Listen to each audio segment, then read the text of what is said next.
Welcome to the CJ Moneyway Show podcast, the podcast show where we unlock potential one dream at a time.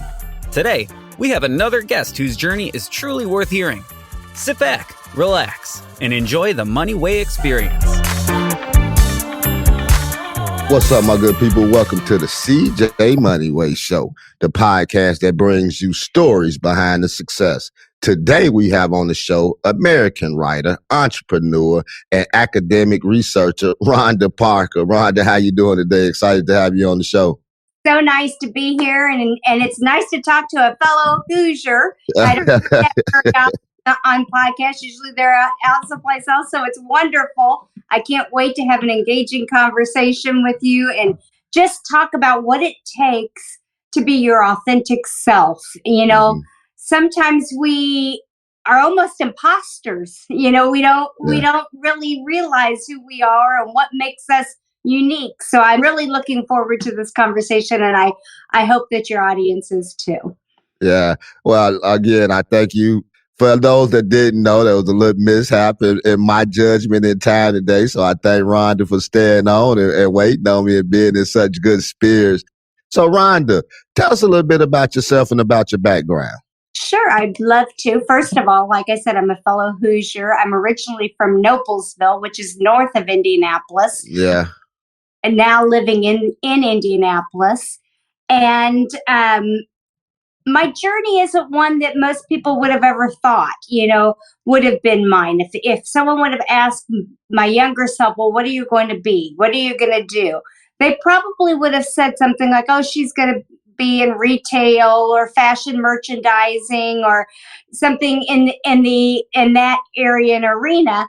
My interest was there, but a lot of it had to do with the fact that I didn't have the confidence to really fulfill my dreams in my earlier self. So if I could say anything to the earlier Rhonda, I would say, lean into yourself, not others' opinions of you or not others' thoughts of you, and really stay disciplined to who you want to be. And I found when I did that, and a lot of it was a game of uncle, maybe life pushed me in different directions.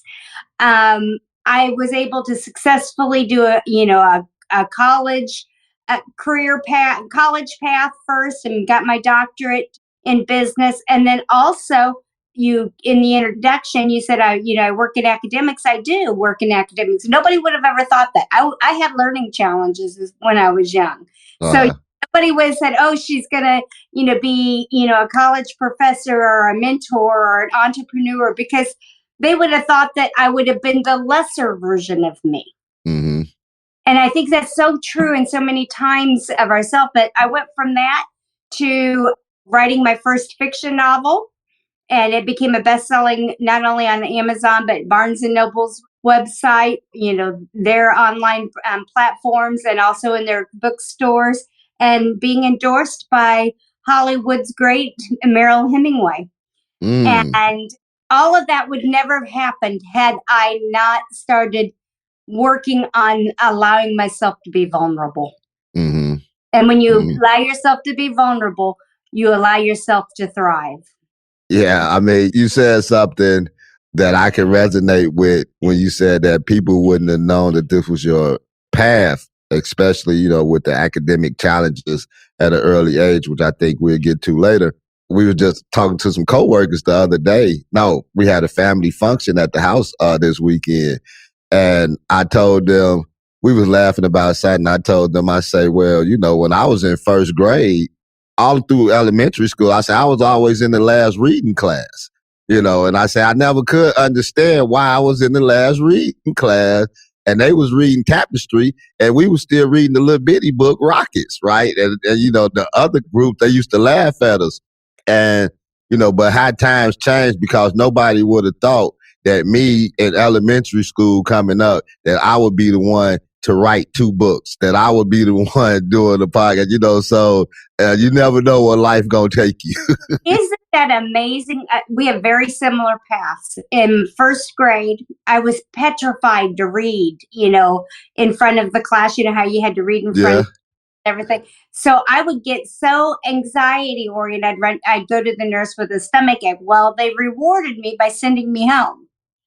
So guess what? Every time I knew we had to read in front of the class, Yeah.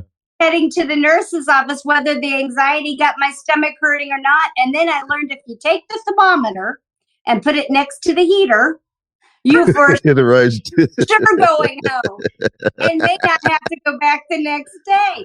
So early age, some of those early age experiences don't necessarily define us. That's why I like emotional intelligence and did a study for the UN Global Compact Committee, which is part of the UN at Case Western. They had a conference, and my fellow co-author and I tested multinational leaders, CEOs, that worked in several different countries. And then we tested domestic leaders that worked only in one country. We did CEOs and vice presidents, and we tested them on the 21 characteristics of emotional intelligence, which they have proven to be more important than your IQ for success, because it's how you navigate your soft skills and people. And we found in that study that multinational leaders had higher EQ, which you would think, well, that's nothing new. You would think that they would be, have a better worldview than ones that just are in domestic area. But they also, except for in two areas, self-impression of themselves and narcissism. Mm-hmm. The domestic leader had higher, thoughts of self than these ones that were doing these large conglomerates. And it goes to show that our leadership and the ability to understand others has a lot to do with our success. That was a great study. So, Rhonda, you said something earlier that you've written books and things of that nature. So I had to ask the question. So what inspired you to start writing? Probably my learning challenges. I love storytelling. I've always, my family are storytellers. My grandfather was one that he would talk about how he got a job during the Depression. And he was the only one that could tell a story about getting a job in the Depression that would make, young teenagers want to try to live in that era, where there's food lines and no jobs for anybody. But, the way they weaved the stories was important to me. But the learning challenges and the inability to see, to fix some of the mistakes in those learning challenges on the first draft made me want to be better. And I was in an office setting working for a financial company, and I submitted a proposal that saved the company, and we implemented over $1 million in their call centers. But when I submitted it, my boss, after everybody said, yes, we're going to do it, called me into his office and said, you used the wrong insurer in the paper. There was a typo.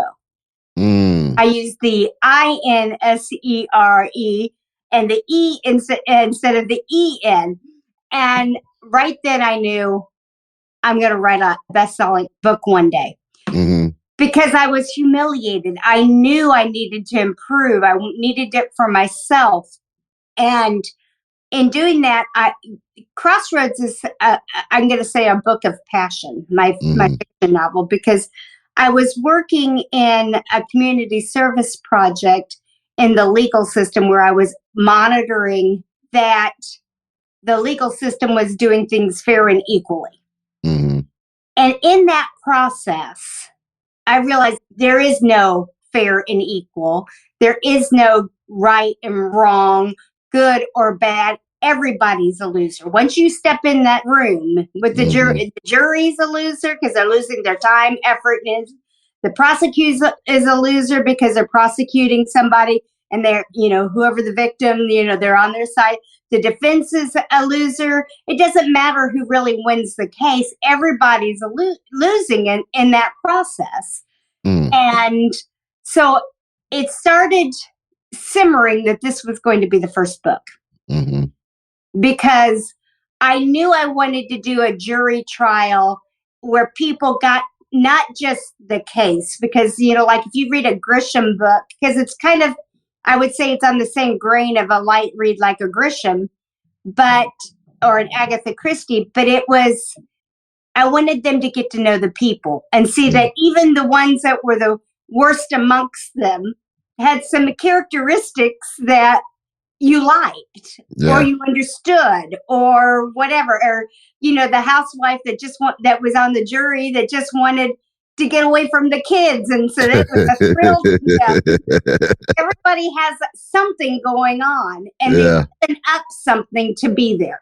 Yeah, I get it, because even in movies, we always, a lot of times we like the villain, because it's something that we see in the villain in ourselves, or sometimes you just based and judge your life. None of us perfect. And, we've all had some deficiencies and things that we went through in life. And so I hear the way that you said, like you wanted to bring out certain things and certain people, because there are certain things in each individual that somebody can relate to. And so that was a good analogy as far as with Crossroads. But let me take you back for a second, Rhonda. You brought the Crossroads. That was one of the questions I was going to ask you. So that was good. So you say, I read somewhere where it say that growing up, you mentioned that you weren't always strong in English, reading and writing. And so I guess I had to ask, so what changed and how did you start to see a shift in that area? So I obviously shared the experience of first grade, but that was a continual pattern. I did enough just to get by. Yep. And I never wanted to compete. My older brother was considered the smart one. So I became the social one, and so that was my path. And when we got to the high school years, I went to a private school, and you had to pass an English proficiency test. And in that English proficiency test, if you didn't get, I think it had to be a B+, you couldn't graduate. And that particular year, it was that you take it is between you get to take it in your junior and your senior year. But my junior year, I'd had a really hard year. There was multiple things going on in my life that in today's environment, they would call ACEs, adverse childhood experiences. And I didn't pass. I just didn't pass. And this teacher that I'd had prior, that was the English teacher, was talking to me, and she says, I'll tell you what, let's just not worry about the test. Let me tutor you over the summer, and, you'll worry about it your senior year. And so we did. I got a job at Arby's so I could pay for it. And we studied all summer. And at the end of the summer, I asked her how much I owed her. And she said, nothing. Just pass. Because she had learned some of the the things that I was going through. And she developed a passion for helping me be successful. So I passed the test. She changed the whole trajectory of my life by doing that. So that's where teachers really can, sometimes we focus on the bad experiences maybe that we had in school, and we don't talk about those gems and diamonds in the rough that really impacted us. And she did, because I wouldn't have been able to go to college. I wouldn't have gotten an associate's. I wouldn't have gotten a bachelor's. I wouldn't have gotten a master's. I wouldn't have gotten a doctorate had it not been for this tiny woman. She was probably 98 pounds wet, and that took an interest in developing me. That's a great story. All it takes is one person to have confidence, because a lot of times, we don't have confidence in ourselves, or we don't believe in ourselves. And sometimes somebody can see something in you that you don't see in yourself. And so it's great to have people like that on your team that encourages you and gives you the, the fortitude to keep moving forward, that I am better than what I am. I mean, because I've had some of the same things that what you were talking about, but my credentials are not, like yours, associates, bachelors. trying to, everybody has their own path. And I tell people, today I'm an entrepreneur and I work with others, and I try to give back the same way that I was given through a mentoring program. And everybody's not intended for that. That was my wanting to prove to myself that I could do it, that I wasn't dumb. The self-talk that I had. I've wanted to be the most educated. I also was the first female in my family to go to college, so that meant something to me, for the younger generation of women, that, hey, you can, still, you don't have to get married right out of high school. And so many times we buy into these stereotypes that really don't have to be who you are. So I think that, by doing that and finding it doesn't matter if you want to be a housewife. It doesn't matter, be the best housewife there is. If you want to be a doctor, be the best doctor you want to be. If you want to be a podcast host, be the best podcast host that you can be. It doesn't matter if you want to be an author, be the best author you can be, and continue to improve those skills. If you like making coffee, coffee, where there is. All of us are different. Yeah. And we're supposed to be. Wouldn't life be boring if we were all the same? Exactly. We was all sent with different gifts and talents. It's just about how you implement them. And, like we were talking about at an early age, we may have buried our gifts, and at some point in life, he gave us the fortitude, he gave us the mindset to go back and dig those talents up. And now here you are, author, entrepreneur, things that was always in you now is being exposed, and it become a great thing. And so, Rhonda, switching courses a little bit, talk to us a little bit about your experience in business management and leadership education. Oh, sure. There's pros and cons, like any business. The thing that I loved, and the college that I was the administrator over, was the population of students were ones that struggled. So that worked well for me, because that means I could teach them and mentor them that, hey, you don't have to be what society has told you that you are, or your family's told you you are. You are your own person, and you can thrive. So I loved that aspect of it. And then the part that I think that I struggled with most in education is some of the things that we see now, where, people might have too much financial debt to go to college, the cost of it, or the mindset sometimes some colleges might have is, they call it butts and seats, where admissions needs to make sure there's a person sitting in every seat. So what do we do when we do that? We put them in the wrong path a lot of times, out of the desperation of those admissions people to meet their numbers. But what I liked most about the college and academic experience is learning to be a life learner, not only for myself, but teaching others too. It doesn't matter whether it's reading a book, if it's, mentoring, networking, becoming, having a better curriculum, technology. All of those things are so important for us to be successful. So it kept your skills up to date.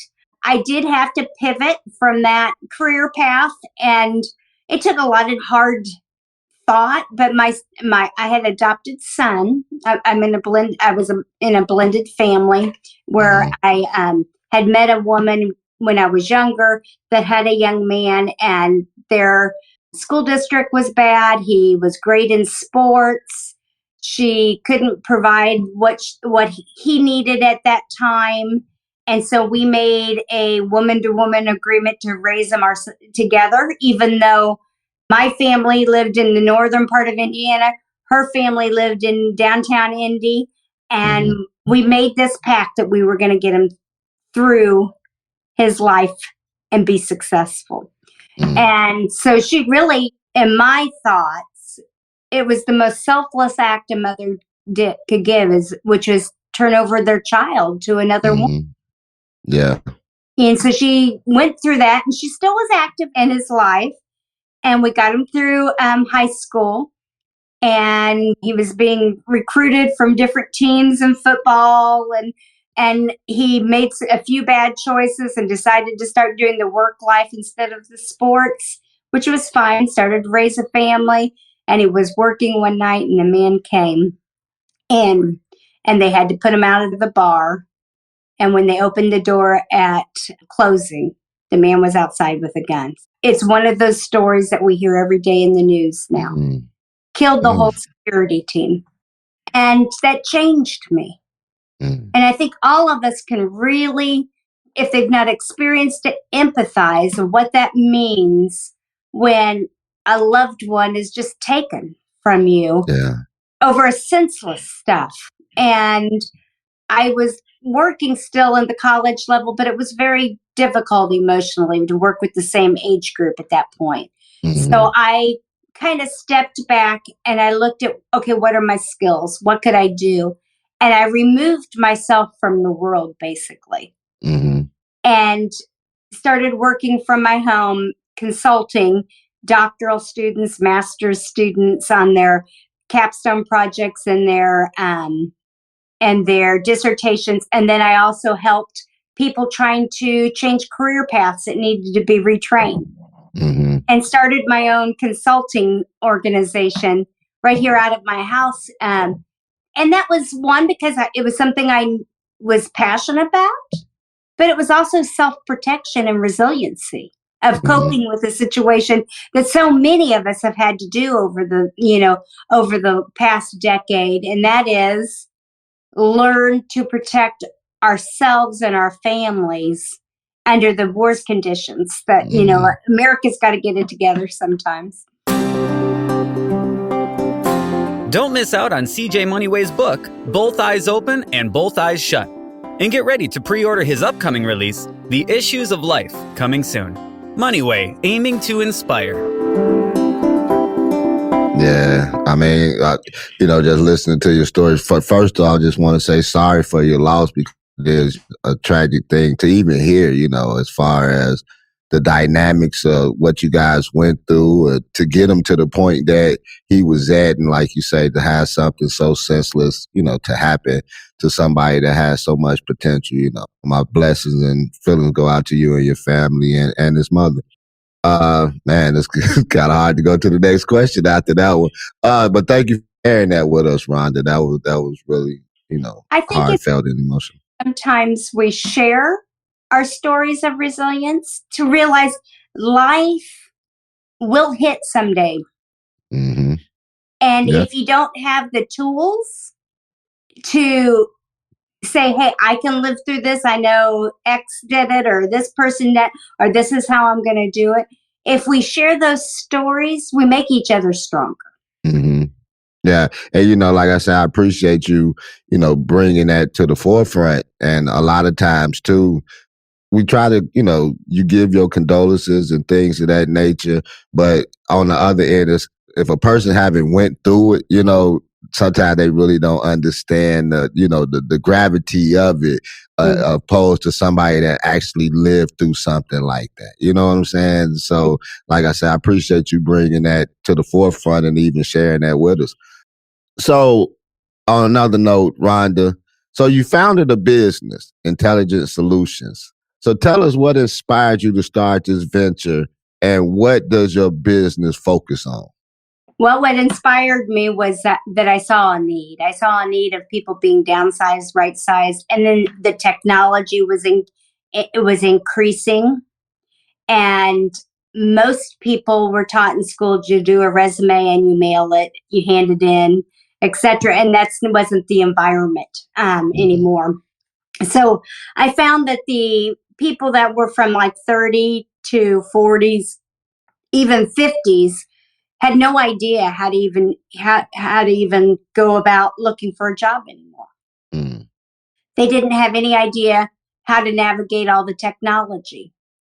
And then, like I said, the academic part of it is I still work with people that have the math, which keeps my skills honed on not only editing, but, what's going on in today's world. Because when someone does a capstone project or a dissertation, it has to be something that's been done that is relevant in the past, and research only in the past 5 years.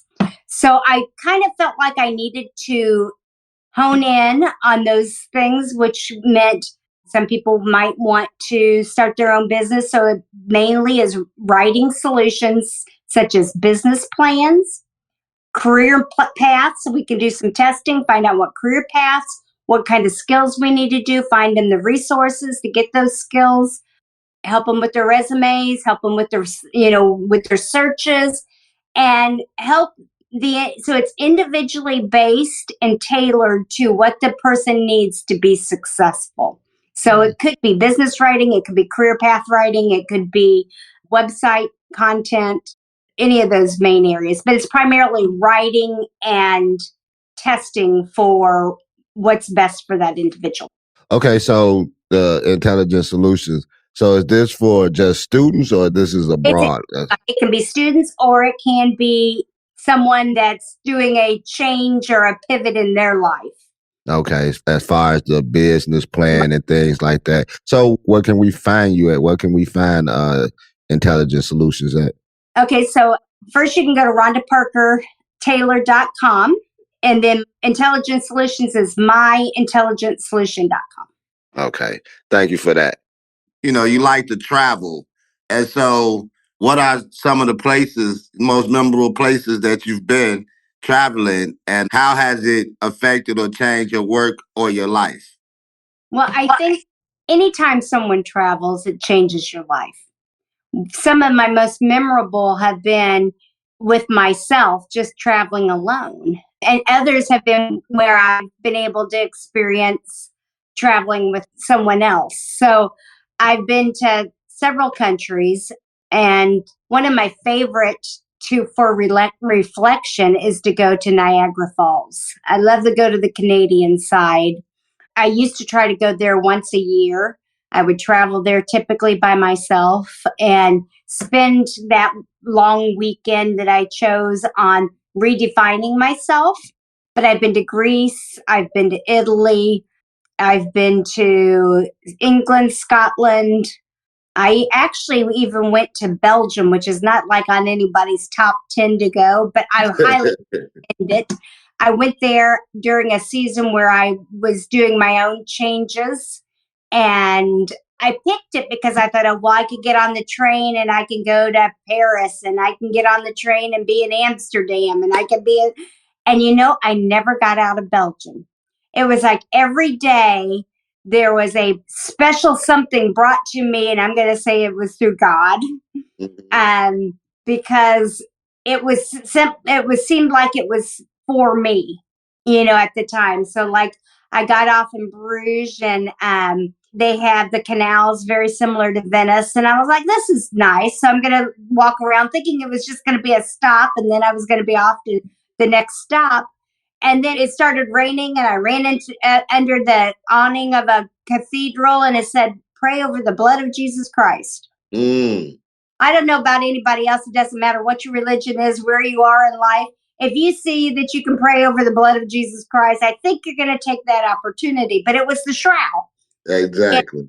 And so I felt like that each part of that journey or that day was specifically for me, like it was designed for me. So, and then when you're in Italy, you love all the history, and seeing everything there is just simply amazing.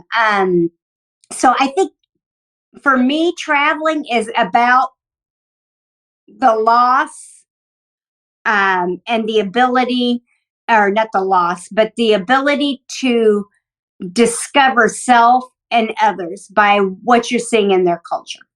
What you were saying, as far as anytime you get a chance to pray or plead over the blood of Jesus, why not take that opportunity, And a lot of times, as you said, that he led you into Belgium and you couldn't come out of there because there was so many things, that was just taking you there. Because being a believer myself, I don't think I would have passed up that opportunity either, because as you said, everything you do. And that's something that my mom, because she owned a travel agency, taught me, that you can learn from everywhere you go. It doesn't, and she challenged us as children to be open and inclusive in our experiences, because if you don't understand, you can't make decisions anyway. And so, like, it didn't matter if there were times that we would have, be having a dinner and maybe we had to be covered. Yeah. Maybe we had foods that we'd never eaten before. Yeah. Yeah. So, and then learning the rules, like, if you're in Turkey, you're not going to eat anywhere but at the hotel, where the standards are, what we would want for our digestive system. So you just learn to navigate different things. And some of the most beautiful things I've seen have been places that you never would have thought you would go, you would ever want to go. That, just a testament to you, just to be able to go to some of these places and see some of the things that some people haven't experienced or seen, that's a blessing in itself, just like, and then one thing that you said too, that I think that resonates with a lot of people too, is just the covering, just being covered at the dinner table is something that my mother, saying them instilled in me too. So being raised like that, knowing that the covering and the blood is real. And so, like, when you say you went to Belgium and had this opportunity, like you said, how can I pass that up? I couldn't pass it. Not only am I not going to pass it up, because I know that at this point, it was my destiny to be here at this time where a lot of people don't stay. So that was pretty cool. So as far as your traveling, so Rhonda, tell us, how can you balance life? Can be a challenge for many. And how do you find balance, or what is your method for maintaining it? Well, the first thing is to realize you aren't competing with everybody else. Mm-hmm. When I was writing Crossroads, I was trying to come up with, what is the lesson learned? And I'm a big life balancer. So you're hitting a topic that's important to me.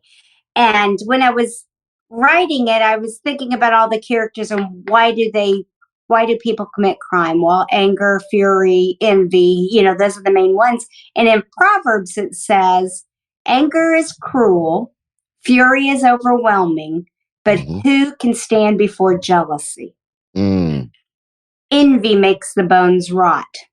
I had to really think about that, and I redesigned some of my life, because like I said, life balance has been something I've been doing since college. I used to take a 2-week trip to the West Coast and drive, and when I would do it, I would do this workbook that I'd created, and actually I'm getting ready to publish it. It's called, it's a life balance book, and it goes through the 13 dimensions of your life, because usually when we set goals, we don't reflect on anything other than career, maybe a relationship, maybe finances, but we don't look at all the other aspects of our lives, like our personal relationships with self and others. So I do a reflection first, and that has to be in every part of my life. So in the morning time, I open the blinds up and I look and reflect in my yard, and say, what is there that I can learn from outside right now, whether it be the beauty of it, whether it could be a hawk or something that might need to be repaired, about myself. And then I go through my whole home and I walk through it with my coffee, and I'm like, okay, what in my home is a value of me? And what in my home says something about me, and it allows me to enjoy my home. So I really do a lot of reflection first for the life balance, because if I don't understand myself, then I fall into the anger, fury, and envy. I could want a bigger house and try to keep up with the neighbors, or I could, or I could want to be taller, or I could want to be this. And none of those things are going to materialize. Yeah. So I do the reflection first, and then I really try to put in practice, smart goals in all 13 dimensions of my life that I try to follow. So I'm a kind of a type A personality, but I try to be a human being, not a human doing. Mm-hmm. Which means those 13 characteristics of a person's life and dimensions is important. Yeah. It is, and I like what you said, life balance, because a lot of times it starts with us, and I like the approach that you said. You go through and see, what's valuable, what I'm saying, to me here, what's valuable to me there. And I think that's important. As far as the package that you're about to put out, when can we expect that?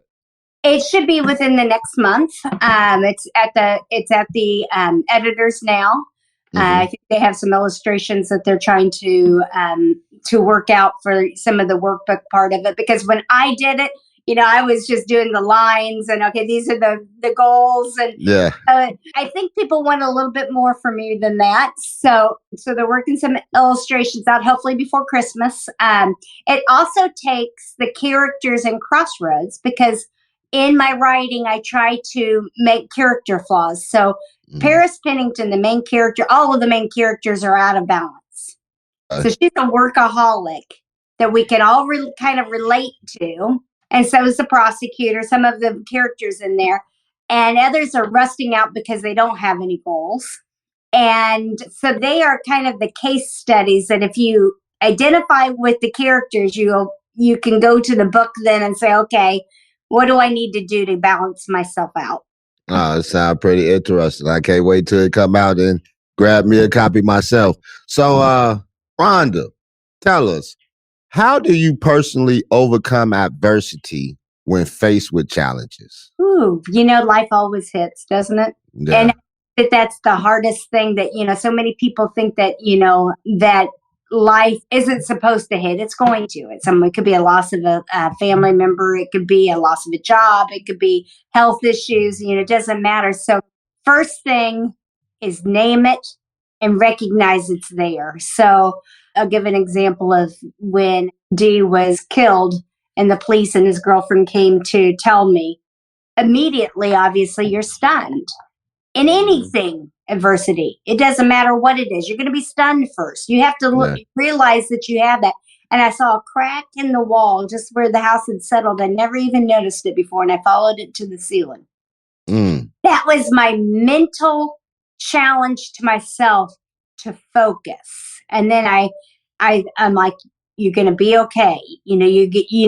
That's all you can do is and you realize, you name what's happened, and then you have to realize that you have to put one foot in front of the other and make it through that moment and the next moment and the next, and then put a plan to do that, and surround yourself with a network of people that are going to help you thrive. So if it's grief, then you're going to put people in, and it can't always be your family. You could drag your family down. For me, I was pulling into every religious organization there was and asking them to lay hands, pray. Now, it didn't matter what they were going to do, just get me back into the mental state so I could go on with my day. It didn't matter. So, you have to name it and claim it so that you can move on, whatever the challenge is, because adversity is going to hit. And also by practicing life balance, you're already prepared for when it hits. So if you already have a practice in your day to make sure that you're okay, then when something does happen, you're caught up, you're ready, you're not all stressed out, and you are, ready to hit that challenge. I'm going to point out something that you can't see, but I can see through my window. And I have 3 acres and I live close to the Eagle Creek area, so we get everything right now. And it's something that I've learned about hawks. There's a hawk sitting right outside my window right now, and there's a squirrel. And these hawks are just like regular predators that you would think. They gain their trust. They hang out, they play with them until they get them so comfortable that they can kill them with no problem. Wow. And So that's that's what the outside my window right now. The hawk is sitting on a flower pot, and the squirrel sitting right next to him. And I've got videos on my social media where these hawks will actually sit and eat with them at the table. Sorry, I didn't mean to get off on. No. That's a good analogy. You know, that's a good point. You can't get comfortable around people, and you know that's life. You can get comfortable around people, and they could be the main ones, stab you in the back. You know, so adversity can happen at any time. And it might happen hit here in a moment. We might hear a scream. So squirrel gonna be running for his life. So Rhonda, I really appreciate you coming on the show. You gave us some valuable insights, some emotional stories. And so you touched on this since you got something going into publishing right now. So I guess my final question would be, finally, self-publishing versus traditional publishing. What are your thoughts on the pros and cons of each? I love, in theory, traditional publishing. Mm-hmm. I originally went that route, but then 2 years into the process, they backed out. Mm. So I went and I had to rethink how I wanted to do it and what I could afford emotionally, time-wise, etc., to get Crossroads published. So I started looking at different types of organizations, and I went with a blended matrix. A blended means that it's considered still self-publishing by like bookstores, anybody out there, but they're a publisher. They follow the traditional publishing route. Mm-hmm. They edit, they get it ready, but they also consult you. So my concern was, do I have time to figure out how to do a ISBN number, the barcode, the book cover, make sure that the spine is big and the right size. Do I have that ability to do that? And so what I did in that process was I found Mindster Media, and they taught me everything I needed to know. And they took over the marketing part of it, which benefited me because they also did the introduction to Merrill Hemingway. Yeah, so that's cool. So you had a pathway to a whole lot of things, and I wish you great success on your book Crossroads and your other ventures that you got coming on. And so, like, as I said before, I appreciate you coming on the show today and giving us your insight and wisdom. Where can we follow you at on your social media handles? RhondaParkerTaylor.com, all of them. I'm on Instagram, Facebook, Twitter, LinkedIn. I'm even learning how to do TikTok. Not very good at it. Hey, I tell you what, if you put that hawk and that squirrel video on there, you'll get a whole lot of views because people like to see stuff like that. Did you just hear the bang? I guess there must be little birds out in the bushes too. One of them just hit my window, so I think must be nice to sit there. You can bird watch and squirrel watch all at the same time. And so, Rhonda, is there anything else that you would like to share with us before we leave today?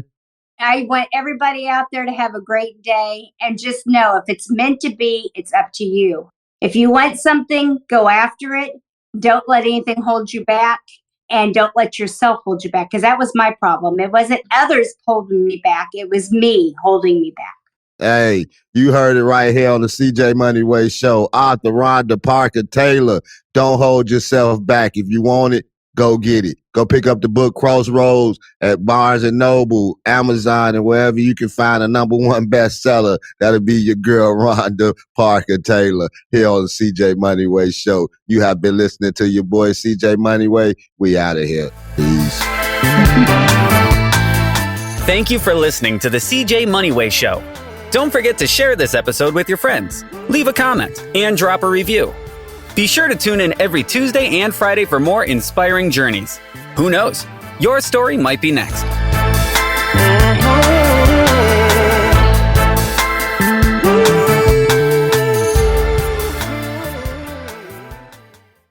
You just realized your business needed to hire someone yesterday. How can you find amazing candidates fast? Easy. Just use Indeed. Stop struggling to get your job post seen on other job sites. With Indeed sponsored jobs, your post jumps to the top of the page for your relevant candidates, so you can reach the people you want faster.